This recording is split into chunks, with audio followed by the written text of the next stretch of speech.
let's look at our square root function in a little bit more, excuse me, in a little bit more detail. So we know that our parent function is f of x equals the square root of x. And this is at the origin, nothing modified on it. But as we saw, we can have things being added to it, subtracted to it, inside the square root, outside the square root, some negatives, etc. And so those mean something.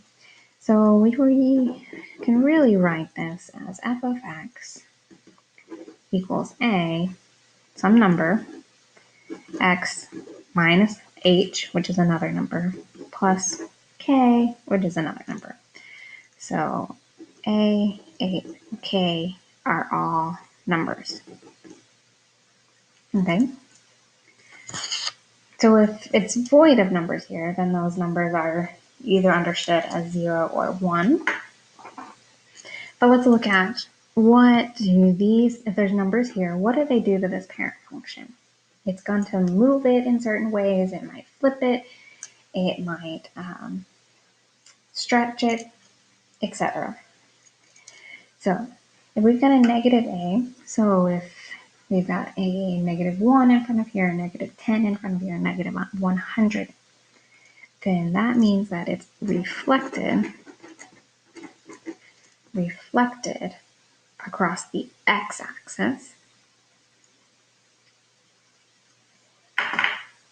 Okay. Where if we take the absolute value of a, so if we ignore if there's a negative sign or not, and a is bigger than 1, meaning it is any number bigger than 1, 2, 10, 20, 10,000, then we're going to call that a vertical stretch. So if you recall, we kind of hit these terms and similar a's and h's and k's on some of our other functions, like our absolute value functions. Similar idea. So if our a is in between 0 and 1, meaning it's a fraction, that's all that means, it's a fraction, less than 1, then it's a vertical compression. Okay? If there is a negative sign in front of our x, then it's going to be reflected over our y-axis. So negative in front of here is x-axis, negative in front of here is y-axis. It's a little counterintuitive, but we're just going to take this step by step. So our h, this number here underneath is our horizontal shift. Remember, that means left and right. And remember, if anything is inside next to the x, it lies. So it goes the opposite way than you would think.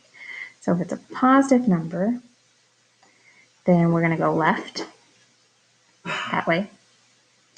And if it's a negative number, we're going to go right. So we're going to go that way. Our k, the number outside, is our vertical shift. Remember, that's up and down. And then this one tells the truth because we're outside. So if it's positive, it's going to go up.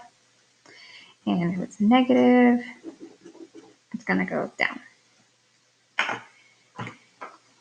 And our h and k is going to be our end point.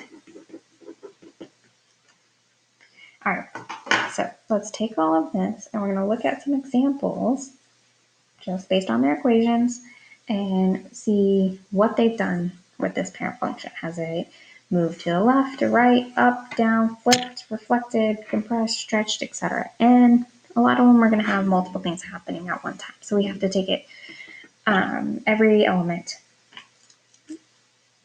by element. So square root of x minus 5. So Negative A. Is there a negative A? Is there a negative outside here? Nope, so it's not reflected. A is A really, if there's nothing here, it's a 1, right? It's not greater than 1, so there's no vertical stretch. It's not a fraction in between 0 and 1, so it's not. There's no compression. Negative X. There's no negative sign in front of here, so it's not reflected across the y-axis. H. That would be a number underneath that radical. No number, so there's no horizontal shift. K is the number outside. We've got one of those, and it's negative 5. Remember, if it's negative, then it goes down. So what happened? We just moved it down 5. So this is the easiest way of looking at these functions, and what has happened to it is taking it step by step, looking at each of these elements to determine what actually happened. So let's do it again. A out here. Remember, this A is an imaginary 1 if there's no number. So is A negative? Nope. A is not greater than 1 or a fraction, so no stretch or compress. Is there a negative X? No negative X.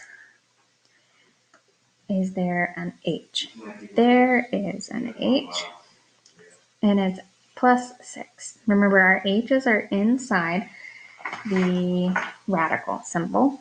So that one lies. So we would think it would go to the right 6, but it lies, so it's going to go to the left 6. Let's see, K. Is there a K? Is there a number outside? There is. And remember, this one tells the truth, so it's going to go up 2. That's it. That's all we're doing, is looking at it element by element. So, is there an A out here? Remember, there's not a number, it's just 1. So let's look at, is it a negative 1? It's not, so it's not reflected across the x-axis. Is it greater than 1? Nope, it's exactly 1, so there's no stretch, no compression. Is x negative? It is. So reflected on the y-axis. Is there an H? Is there a number underneath the radical? There is. It's positive 3. Remember, it lies, so we're going to the left 3. Is there a K? Nope, no number outside. That's it. That's all we're doing here. Let's go ahead and look at one more example. Is A negative? Nope. Is A greater than 4? Greater than 4. Greater than 1? It is. So this time we've got a stretch. Is there a negative in front of the x? Nope. Is there an H, something underneath the radical with our x? Nope. Is there a K, something outside the radical? There is. So it's going to go down 1. Let me know if you have questions.